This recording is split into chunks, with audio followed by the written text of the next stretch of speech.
The crimson sunset painted the Arizona desert as Hazel Prescott ran for her life, her bare feet bleeding against the rocky terrain, her ragged breaths tearing from her lungs.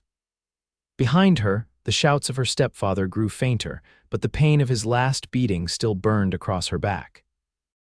3 years of torment since her mother's death had culminated in this desperate flight into the wilderness, with nothing but the torn dress on her body and terror in her heart. Hazel stumbled, her foot catching on a jutting rock. She cried out as she fell, her palms scraping against the hard ground.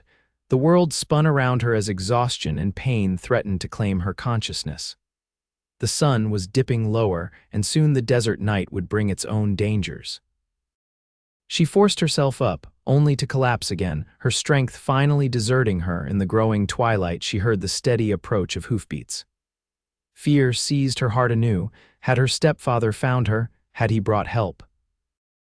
Hazel tried to drag herself behind a cluster of sagebrush, but her limbs refused to cooperate. The rider approached slowly, then stopped.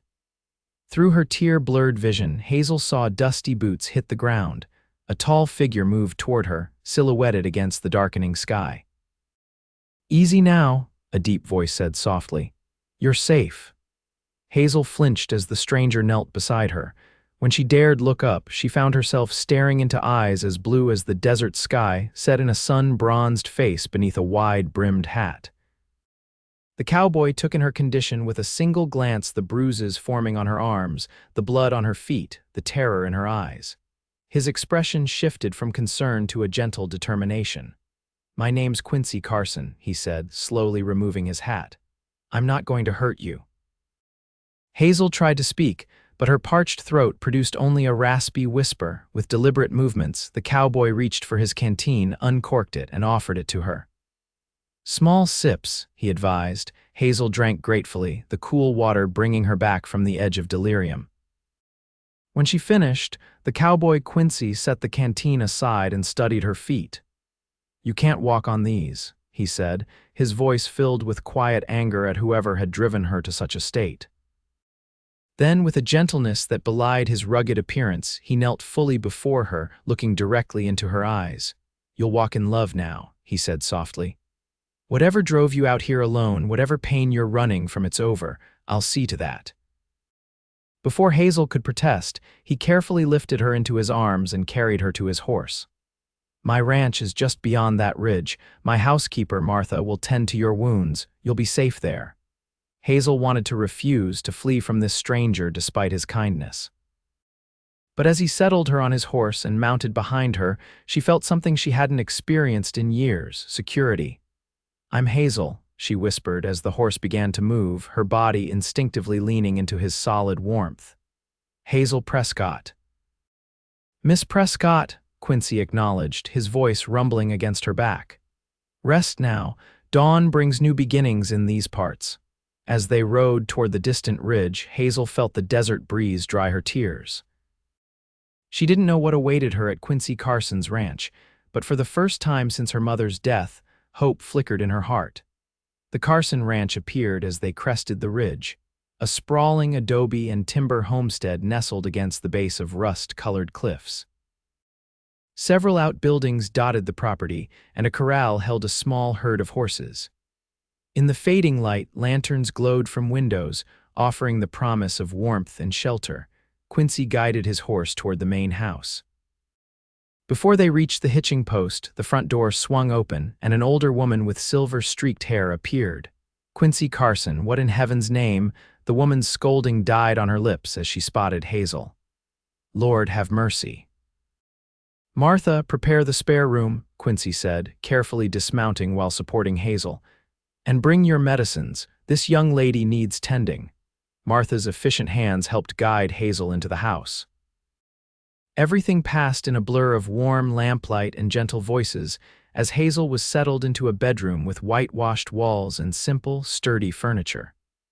"Those feet need washing right away," Martha tusked, setting down a basin of water. "And we need to get you out of these torn clothes." Hazel clutched the ragged remains of her dress. "I don't have anything else." Martha's eyes softened. "Don't you worry about that. I've got some things that'll do for tonight, and tomorrow we'll sort you out proper." As Martha cleaned and bandaged Hazel's feet, Quincy remained outside the door, his tall shadow visible in the gap beneath it. "Your back's been whipped," Martha said quietly, applying a cooling salve to the welts. "Who did this to you, child?" Hazel swallowed hard. "My stepfather. He blamed me for everything after my mother died, said I cost too much to keep. Today he—" She couldn't continue. Martha's weathered hands stilled momentarily. "You're safe now. The Carson Ranch has stood against worse than one mean-spirited man." After Martha had dressed Hazel in a soft cotton nightgown and helped her into bed, Quincy knocked softly on the door. "May I come in?" he asked. At Hazel's nod, Martha allowed him entry. Quincy stood awkwardly by the door, hat in hand, his tall frame somehow less imposing in the domestic setting. "How are you feeling?" he asked. "Better," Hazel replied, though her voice betrayed her exhaustion. "I don't know how to thank you." Quincy shook his head. "No need, anyone would have done the same." "No," Hazel said firmly, surprising herself with her certainty. "They wouldn't have." A moment of understanding passed between them. "You need rest," Quincy said finally. "Tomorrow, when you're stronger, we can talk about what happens next, but know this: you have a place here for as long as you need it." After he left, Martha tucked the blankets around Hazel.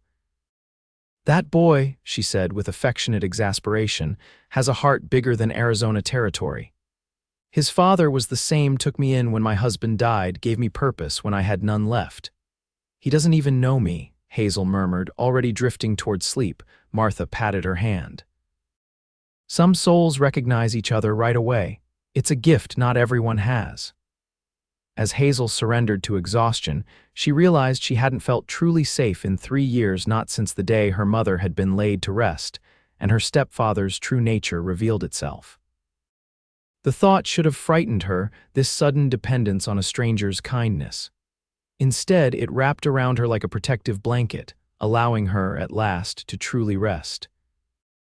Morning came with the gentle sounds of a working ranch, distant cattle lowing, a rooster's persistent crow, the rhythmic chopping of wood. Hazel opened her eyes to sunlight streaming through curtains that smelled of lavender. For a moment, she thought she was dreaming, that she would wake to the reality of her stepfather's house and his waiting fists. A soft knock at the door pulled her fully awake. "Miss Prescott, are you decent?" Martha's voice called. "Yes, come in," Hazel answered, sitting up carefully, mindful of her injured back. Martha entered carrying a tray laden with breakfast and a small bundle of clothing. "Thought you might be hungry, and I found some things that should fit you well enough until we can get into town." The simple meal of eggs, bacon, and fresh bread tasted like a feast to Hazel. As she ate, Martha bustled about the room, opening windows to let in the fresh desert air. "Where is Mr. Carson?" Hazel asked between bites. "Been up since before dawn, that one," Martha replied. "Said he had to check the north pasture, but I suspect he's giving you space to settle in." She set the clothes at the foot of the bed. "He asked me to tell you that whenever you feel ready, he'd be pleased to show you the ranch." After breakfast, Hazel dressed in the borrowed clothes, a simple blue skirt and white blouse that were slightly too large but clean and whole.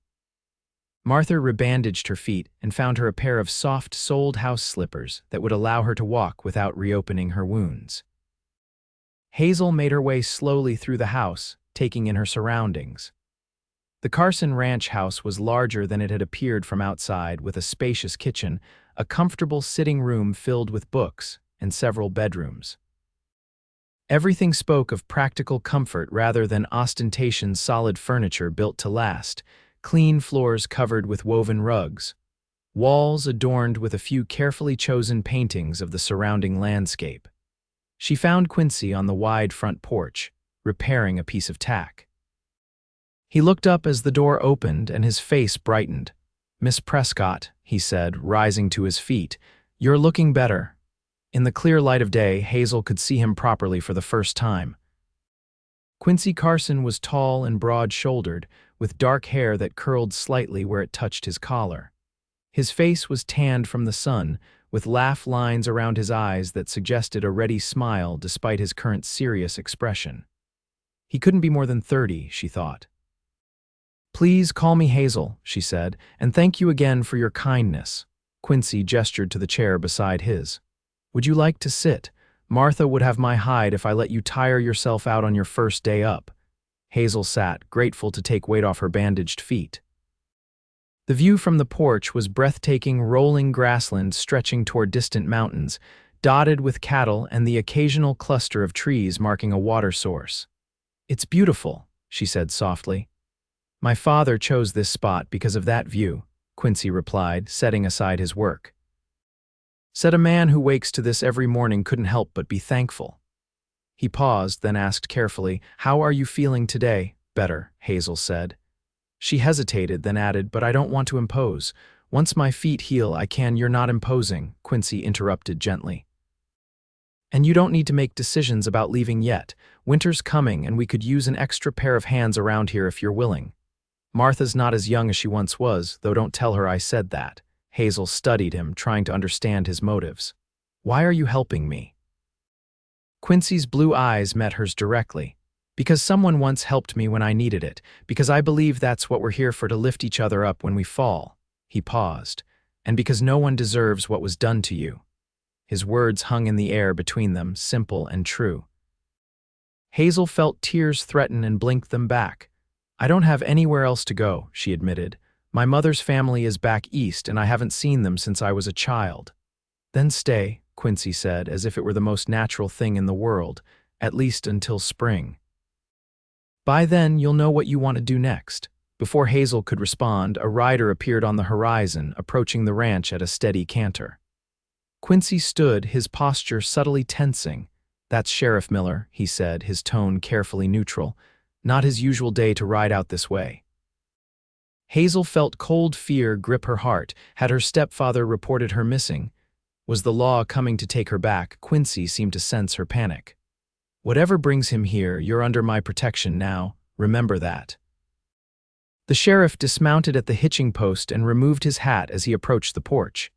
He was a weathered man with a gray mustache and observant eyes that missed little. "Morning, Quincy," he called. "Miss," he added with a respectful nod to Hazel. "Sheriff Miller," Quincy replied. "Coffee's hot inside if you're of a mind." "Much obliged, but this isn't a social call." The sheriff's gaze lingered on Hazel's bandaged feet, visible beneath her skirt hem. "Rode out because Tom Sullivan came into town this morning, raising hell about his stepdaughter running off. Said she stole from him before she left." Hazel's hands clenched in her lap. "That's not true," she said, her voice stronger than she expected. "The only thing I took was myself." The sheriff studied her, then looked at her injuries again.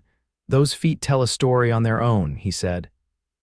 "As do those marks on your arms." He turned to Quincy. "Found her on your land," Quincy nodded. "East Ridge, yesterday evening. She couldn't walk, Sheriff." "Sullivan's been trouble since he moved here," Sheriff Miller said, almost to himself, too free with his fists at the saloon. He straightened his shoulders. "Miss, are you staying here of your own free will?" "Yes," Hazel said firmly. "And you're of age?" 21 last spring," the sheriff nodded. "Then that's all the law needs to know. I'll tell Sullivan I couldn't find hide nor hair of you. Might suggest he try Santa Fe." A faint smile crinkled his eyes. "Heard there's work there for men willing to move on." After the sheriff departed, Hazel released a breath she hadn't realized she was holding. "He didn't even ask my name." "Didn't need to," Quincy said. "John Miller's been sheriff here for 15 years. He can spot trouble, and he can spot when someone's been wronged." He paused, then added, "Your stepfather won't find you here, Hazel, I promise you that." For the first time since her mother's death, Hazel felt a true sense of security. As she looked at Quincy, this stranger who had become her protector, something warm and unfamiliar bloomed in her chest. It wasn't love, not yet, but perhaps the soil in which such a feeling might grow. The weeks that followed established a rhythm to Hazel's days at the Carson ranch. As her feet healed, she gradually took on more responsibilities, eager to earn her keep. Martha taught her the running of the household, cooking on the large wood stove, preserving the last of the fall harvest, tending to the small flock of chickens that provided eggs and occasional Sunday dinners. Quincy kept a respectful distance, never intruding but always aware of her presence. In the evenings, they would often sit in the parlor, Quincy reading from one of his many books while Hazel mended clothing or worked on the quilt Martha had started to teach her to make. My mother taught me to sew, Hazel told Martha one afternoon as they worked together. She said a woman needs skills to stand on her own if need be. Martha nodded approvingly. Wise woman, your mother. Too many girls these days are raised to be ornaments. She was the daughter of a Boston merchant, Hazel continued, carefully threading her needle. She met my father when he came to buy supplies for his journey west. It was a scandal when she chose to follow him, a well-bred Eastern girl running off with a frontiersman. Love makes fools of the wisest of us, Martha said, though her tone held no judgment. Were they happy? Hazel smiled at the memory. Very, until my father took ill 6 years ago. After he died, we struggled. Mother took in sewing, but it wasn't enough. That's when Sullivan came along. He seemed kind at first, offered Mother security. Her smile faded. Once they were married, he changed, or perhaps he just stopped pretending. Martha's weathered hand covered Hazel's. Some men wear masks so convincing they fool even themselves. Your mother made the best choice she could with what she knew. I don't blame her, Hazel said softly. I just wish I had been old enough to take care of us both. As November deepened toward December, the air grew colder and the ranch prepared for winter.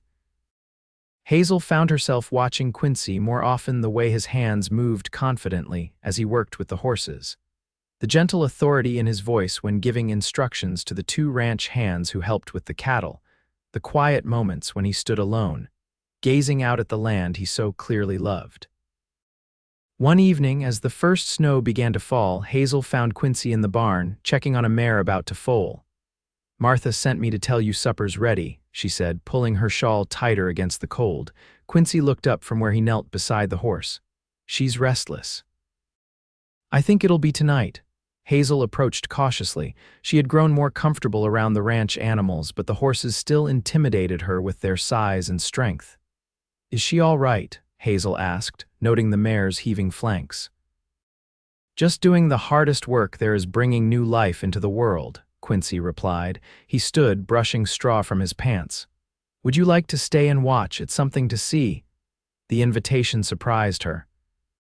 Quincy had been careful to keep their interactions appropriate, never suggesting anything that might compromise her reputation or comfort. But there was nothing improper in this offer, just the chance to share something important to him. I'd like that, Hazel said. Quincy smiled, a rare, full smile that transformed his usually serious face. I'll tell Martha to keep a plate warm for us. They sat together on a bench against the barn wall, waiting as the mare's labor progressed.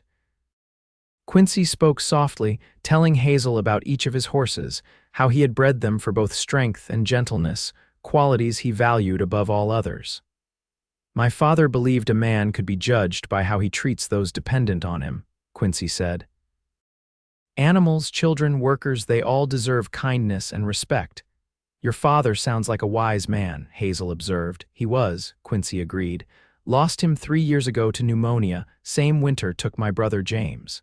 A shadow crossed his face. Left me the ranch and all the responsibility that comes with it. You've done well, Hazel said softly. Anyone can see how much you care for this place. Quincy looked at her then, something unreadable in his expression. It's been lonely, he admitted. Until recently. Before Hazel could respond, the mare nickered loudly, drawing their attention. Over the next hour they watched as new life entered the world, first the delicate forelegs, then the head, and finally the rest of the foals slipped free in a rush. The mother immediately began cleaning her offspring, and within minutes, the newborn was attempting to stand on wobbly legs. A filly, Quincy said, his voice filled with quiet joy. Strong too, look at her. Hazel found herself moved to tears by the simple miracle they had witnessed. When Quincy's hand found hers in the dim light of the barn, she didn't pull away. They sat in companionable silence, watching mother and daughter bond, their fingers intertwined as naturally as if they had always been so. That night marked a subtle shift in their relationship. Though Quincy maintained his respectful distance, there was a new awareness between them, an unspoken recognition of growing feelings that neither was quite ready to name. As Christmas approached, the ranch took on a festive atmosphere. Martha insisted on decorating, bringing in evergreen boughs to adorn the mantels and door frames. Hazel helped bake special treats, gingerbread and sugar cookies cut into stars and trees.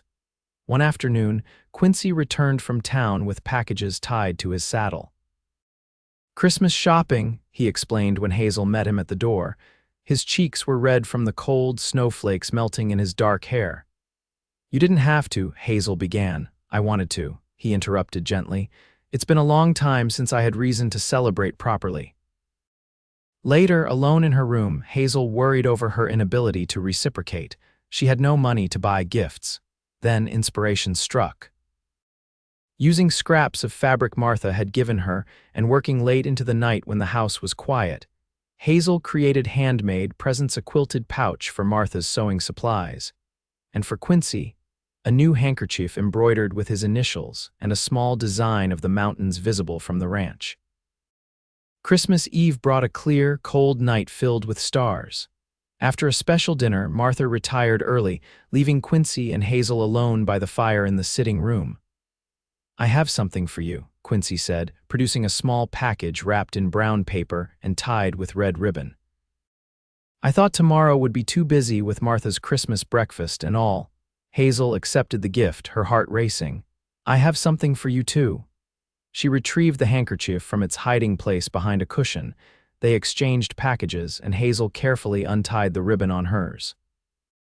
Inside was a small leather-bound book of poetry, and nestled beside it, a silver hair comb inlaid with mother of pearl. "It belonged to my mother," Quincy explained, watching her reaction closely. "Martha helped me find it in her things, I thought." He hesitated.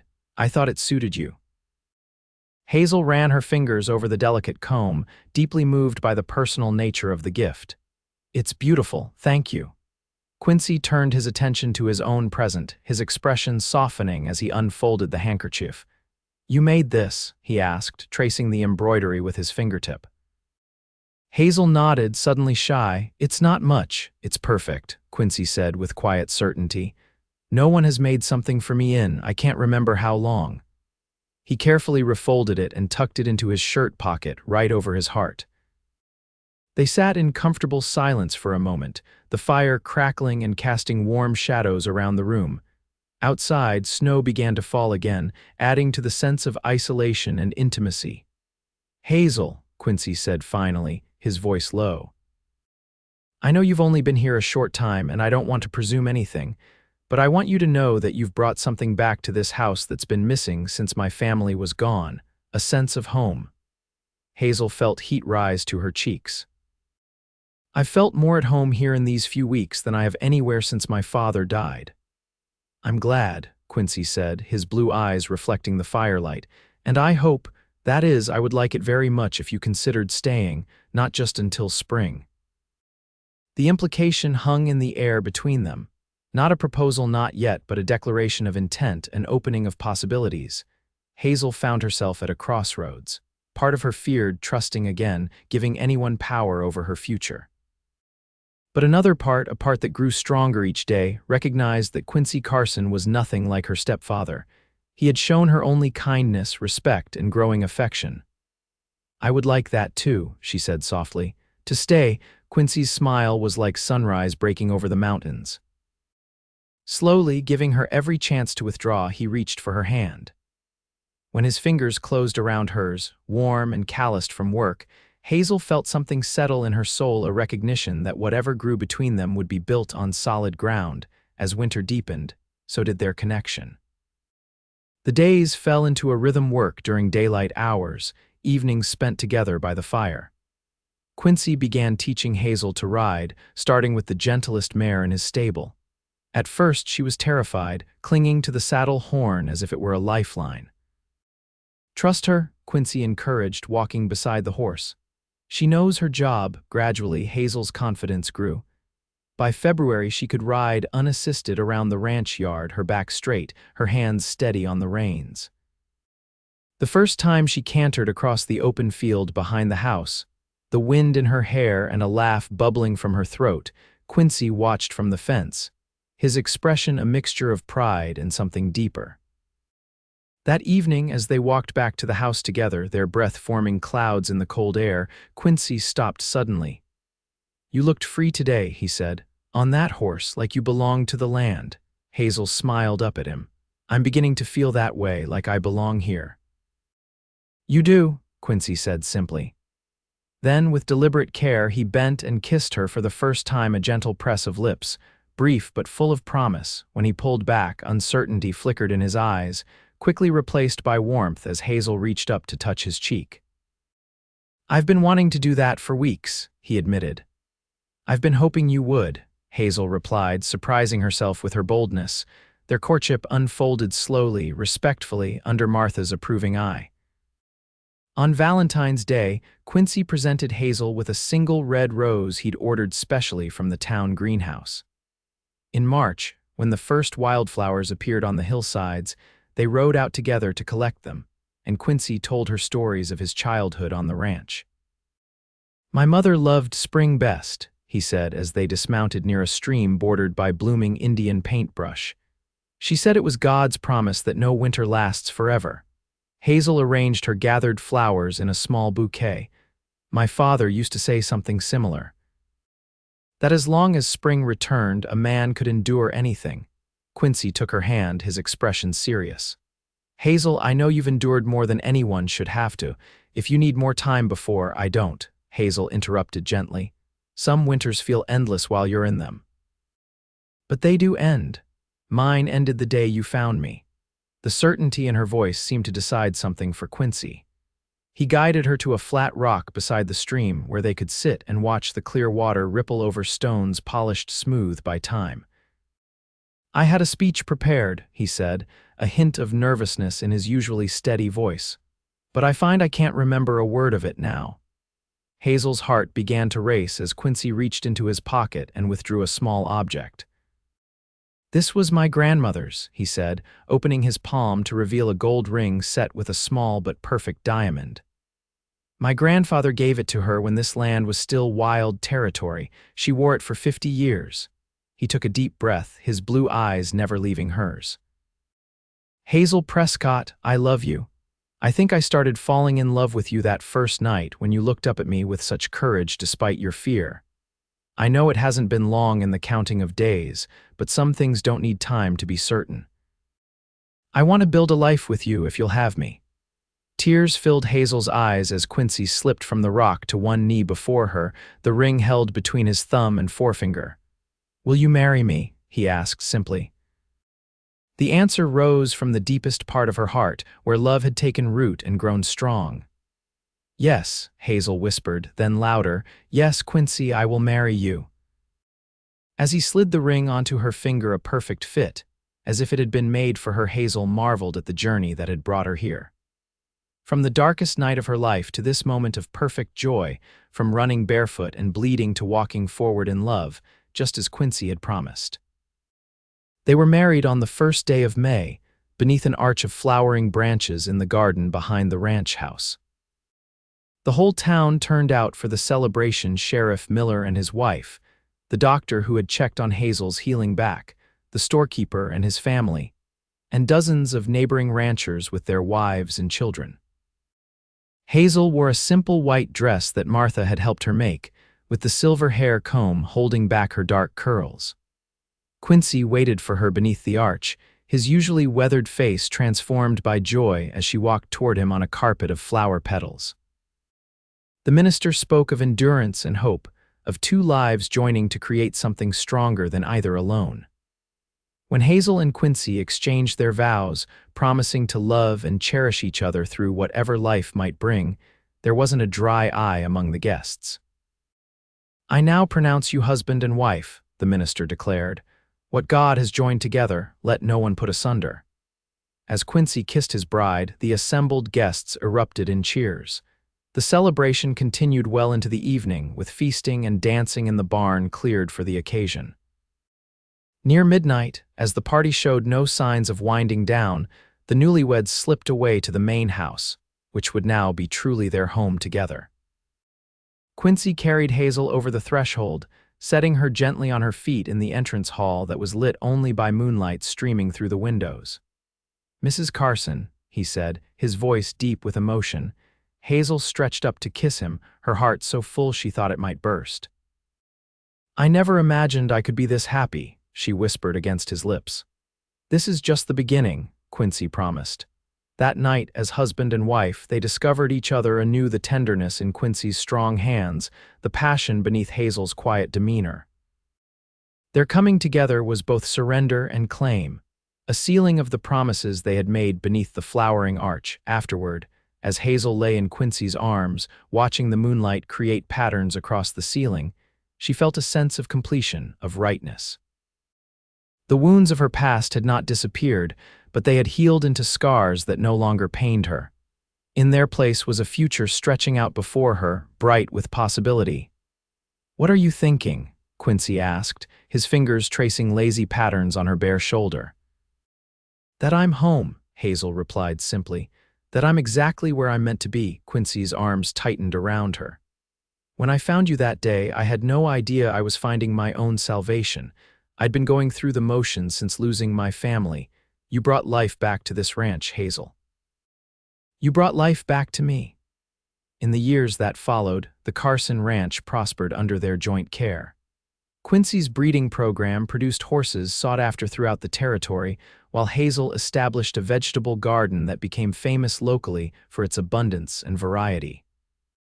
Their first child, a daughter named Alina after Quincy's mother, arrived the spring after their wedding, a small, perfect being with Quincy's blue eyes and Hazel's determined chin. 2 years later, they welcomed a son they named James, in honor of Quincy's lost brother. Martha doted on the children, teaching Alina to bake as soon as she could reach the table and telling James stories of the early days when the territory was still wild. Though she grew frailer with passing years, her spirit remained undimmed. On the 5th anniversary of their wedding, Quincy surprised Hazel with a special gift, the deed to 10 acres adjoining their property, which included a small stream and meadow where wildflowers bloomed in profusion each spring. "I want to build a school there," he explained as they stood together on the rise overlooking the land. "The nearest one is too far for most children to attend regularly. I thought," he looked at her questioningly, "I thought perhaps you might want to teach. You've done so well with Alina's lessons." Hazel stared at her husband in amazement. "How did you know?" "I've been thinking about it for months but wasn't sure how to suggest it," Quincy smiled. "I see you, Hazel Carson. I've been watching you these 5 years, growing more into yourself each day. You have a gift for teaching. I've seen it with the children, with the new ranch hands, even with me." The school opened the following year, a simple but sturdy building with large windows to catch the desert light. Children came from miles around, the sons and daughters of ranchers, shopkeepers, and miners from the hills to the west. Under Hazel's guidance, they learned reading and arithmetic, history and science, but also kindness and respect for themselves and others. On warm days, Hazel would sometimes take her pupils to the stream where Quincy had proposed, teaching them about the plants and animals that made the desert their home. She showed them how to identify the tracks of deer and coyote, how to tell which plants were safe to eat, how to listen to the land and understand its rhythms. "You're teaching them to belong here," Quincy observed one evening as they sat on the porch, watching the sunset paint the distant mountains gold and purple. Alina was reading to Martha in the sitting room, while James played with wooden horses on the floor beside them. "Everyone needs to belong somewhere," Hazel replied, her hand finding his as naturally as breathing. "To know their place in the world," Quincy brought her hand to his lips. "Do you ever regret it, staying here instead of seeking adventure elsewhere?" Hazel looked at her husband, at the home they had built together, at the life they had created from the ashes of their separate sorrows. "Never," she said with absolute conviction. "My adventure has been right here, loving you, raising our children, helping others find their way. I wouldn't trade it for all the cities in the world." As darkness fell and the first stars appeared in the vast desert sky, Hazel remembered the night she had run barefoot from her stepfather's house, certain that her life was ending. Instead, it had been just beginning. The path that had seemed so desperate had led her exactly where she needed to be, to a man who knelt before her and promised love, to a home built on respect and kindness, to a future richer than any she could have imagined. "Come inside," she said to Quincy, rising and drawing him to his feet. Our children are waiting. Hand in hand, they walked into the warm light of their home, leaving the darkness behind. 10 years after Hazel's arrival at the Carson Ranch, the Arizona Territory was changing rapidly. The railroad had come through the nearest town, bringing more settlers, more commerce, more connection to the world beyond. But the essence of the ranch remained the same, a haven of peace and purpose in a landscape both harsh and beautiful. On the anniversary of the day Quincy had found Hazel, they made a tradition of riding together to the spot where they had first met. This year, with Alina now 12 and James 10, the children accompanied them, eager to hear again the story that had become family legend. This is where I found your mother, Quincy told them, dismounting at the cluster of rocks where Hazel had collapsed so long ago. The bravest woman I've ever known. Alina, serious and observant like her father, studied the unremarkable stretch of desert. It doesn't look special, she said. The most important places rarely do, Hazel replied, sliding from her horse with the ease of long practice. It's what happens in them that makes them sacred. James, always practical, squinted up at his father. Did you know right away that you would marry Mother? Quincy laughed, ruffling his son's hair. I knew right away that she was special. The rest took a little time. Not that much time, Hazel corrected with a smile. She had long since lost any self-consciousness about the story of their beginning. What had once been a tale of desperation had transformed in the telling into one of providence and courage. As the children explored the area, discovering a lizard sunning itself on a rock and the tracks of a jackrabbit in the sand, Quincy drew Hazel aside. I've been thinking, he said, his voice pitched low for her alone, about what you said last month about wanting to do more for the town. Hazel nodded, remembering their conversation about the lack of medical care in the area. The nearest doctor was now in town, but many of the outlying homesteads went without care entirely. I spoke with Dr. Wilson when I was in town yesterday, Quincy continued. He's willing to train someone as a nurse practitioner, someone who could travel to the remote areas, help with basic medical needs, deliver babies. He paused, watching her face. He suggested you. Hazel stared at her husband. Me, but I have no medical training. You have everything else that matters: intelligence, compassion, the trust of the community. The training would take about a year, riding into town 3 days a week. Quincy took her hands in his. The children are older now and school most days. Martha's still spry enough to manage when you're gone, and I've seen how you care for people, Hazel. How you helped Martha through her illness last winter, how you knew exactly what to do when James fell from that tree. Hope and excitement bloomed in Hazel's chest. She had never considered such a path for herself, but as Quincy described it, she could see how perfectly it aligned with her desires to contribute more, to help those in need. You wouldn't mind, she asked. The time away from home, the additional responsibilities. Quincy's smile was tender. I fell in love with your spirit, Hazel. I'd never want to cage it. Besides, he added with a twinkle in his eye, a husband who stands in the way of his wife's calling is asking for trouble, as my father used to say. That conversation marked the beginning of a new chapter for Hazel. Her training with Dr. Wilson revealed an aptitude for medicine she hadn't known she possessed. By the following year, she was making regular circuits to the outlying homesteads, carrying a case of basic medicines and supplies, bringing care to those who would otherwise go without. She delivered babies in remote cabins, set broken bones, treated fevers and wounds, and provided comfort to the dying. Her reputation grew, and soon people were coming to the ranch seeking her help even on her days at home. Quincy converted one of the outbuildings into a small infirmary where Hazel could treat patients without disrupting the household. He took pride in her work, often riding with her to the more distant homesteads, particularly during the winter months when travel could be dangerous. On one such journey, during a bitter January, they found themselves caught in an unexpected snowstorm miles from home. They sought shelter in an abandoned line shack, a tiny one-room structure with a small stove and little else. At least we won't freeze, Quincy said, managing to light a fire with the dry wood stacked beside the stove. but we'll have to wait out the storm." Hazel unwrapped the scarf from her face, her cheeks red from the cold. "Eleanor and James will be worried." "Martha will look after them," Quincy assured her, removing his snow-covered coat. "And they know we're experienced enough not to travel in this." They settled in to wait, sharing the food they had packed for the journey and huddling close for warmth as the wind howled outside. As night fell and the small shack grew colder despite the stove's efforts, they wrapped themselves in the single blanket Quincy carried in his saddlebag. "Reminds me of our early days," Hazel said, nestling against her husband's chest, "when everything between us was new and uncertain." Quincy's arms tightened around her. "Was it ever really uncertain? From my perspective, it was the most certain thing in my life, almost from the beginning." Hazel tilted her face up to his. At 40, Quincy Carson was still a handsome man, the lines around his eyes and the threads of silver at his temples only adding character to his face. She reached up to trace the curve of his jaw, marveling that even after more than a decade together, her heart still quickened at his touch. "No," she admitted, "not uncertain, just unfolding, like watching a landscape emerge as the sun rises."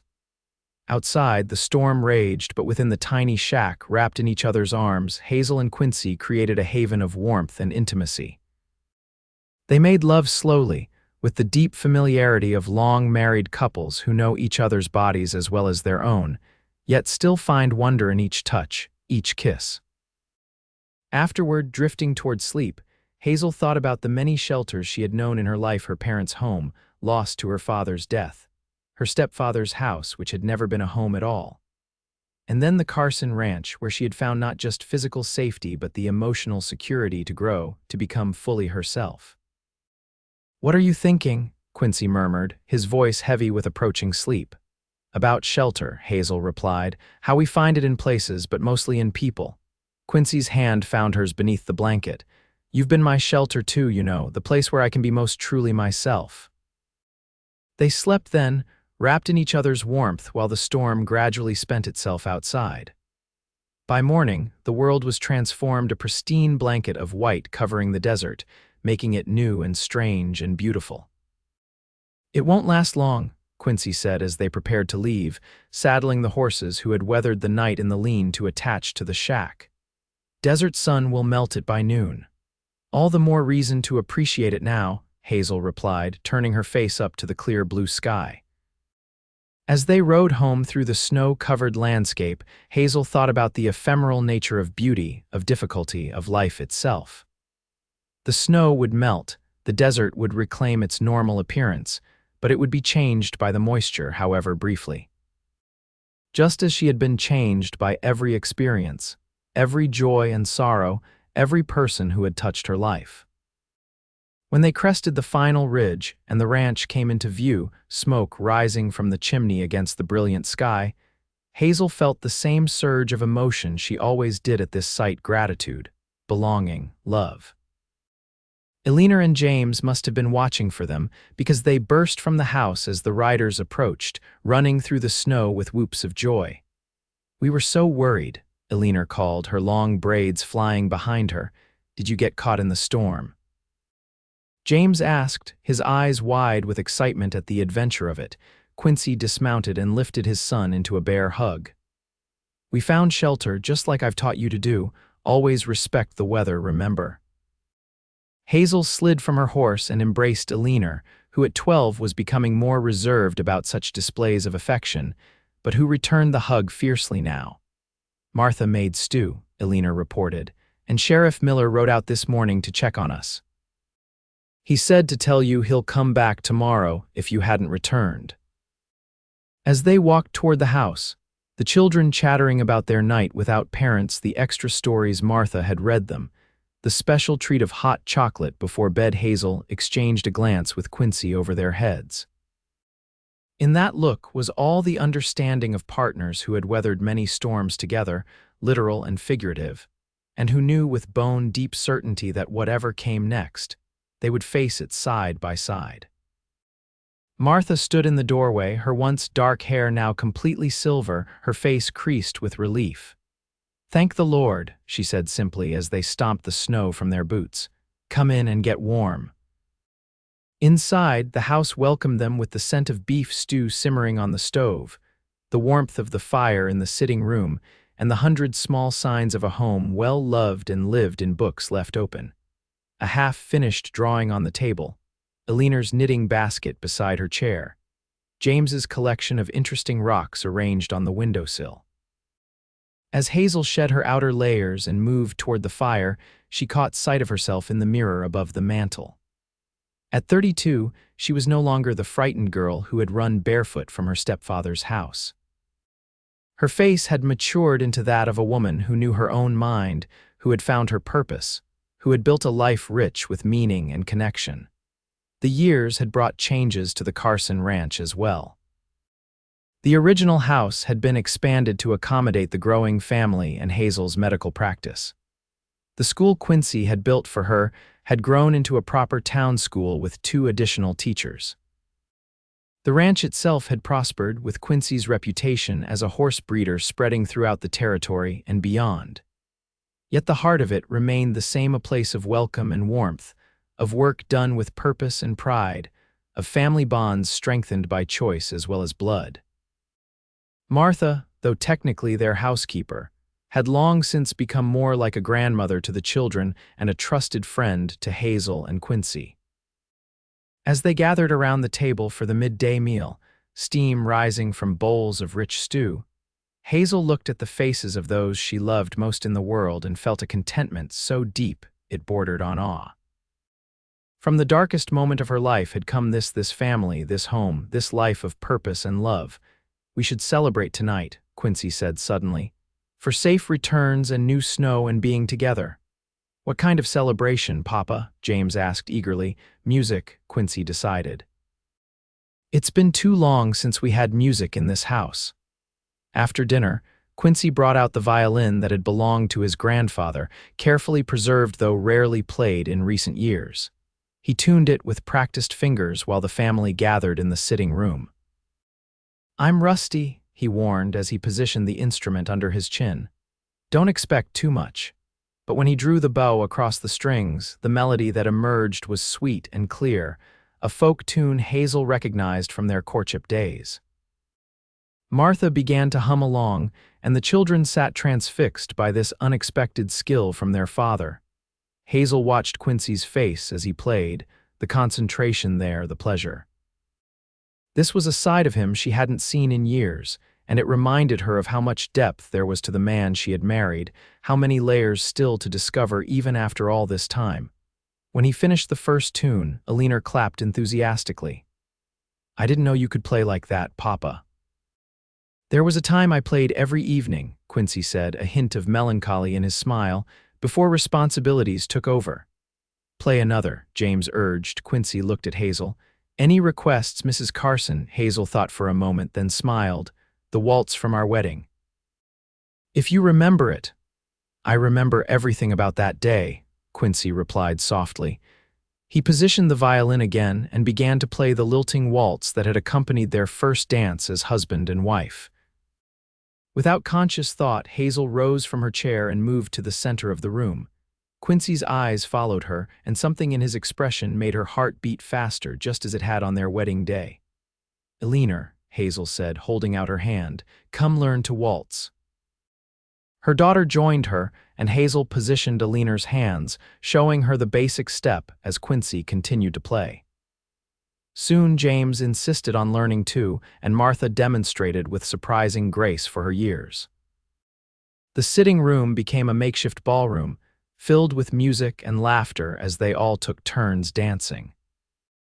When Quincy finally set down the violin, his fingers tired from the unaccustomed exercise, he immediately claimed Hazel for a proper dance, humming the waltz himself as they moved together around the room.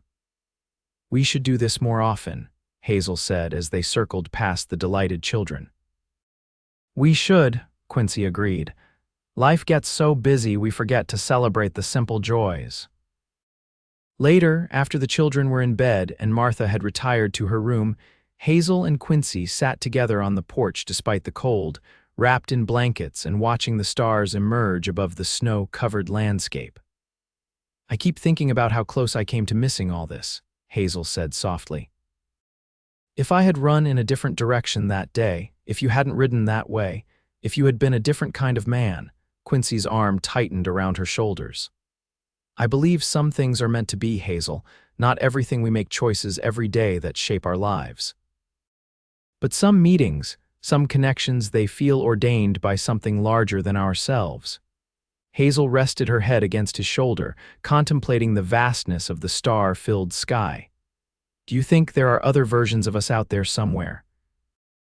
Living different lives based on different choices, if there are," Quincy said, his voice rumbling pleasantly against her ear. "I hope they found each other too. I hope every version of Quincy Carson has the good fortune to love every version of Hazel Prescott." The thought warmed her more than the blanket around her shoulders. "I hope so too." They sat in companionable silence, watching as a shooting star traced a brief, brilliant path across the heavens. "Make a wish," Quincy murmured, an echo of something he had said to her on their honeymoon night when they had watched a meteor shower from this same porch. Hazel closed her eyes, not to wish but in gratitude. What more could she possibly ask for than what she already had? A love that had healed old wounds and created new possibilities. Children growing strong and kind in a home filled with affection and respect. Work that made a difference in her community. And beside her always, this man who had knelt before her when she was at her lowest and promised her a different path. "I don't need to wish," she said, opening her eyes to find Quincy watching her face, his expression tender. "Everything I want is already here." Quincy leaned down to kiss her, his lips warm despite the cold night air. "Everything," he agreed when they parted. Above them, the stars continued their ancient patterns, witnesses to the small, profound miracle of two lives joined into one shared journey. And below, nestled against the sheltering mountains, the Carson Ranch stood as a testament to the power of love to transform, to heal, to create something enduring from the broken pieces of the past. Hazel Prescott had once run barefoot from pain and fear, but Hazel Carson walked in love now, her steps sure, her heart full, her future as bright as the desert stars overhead.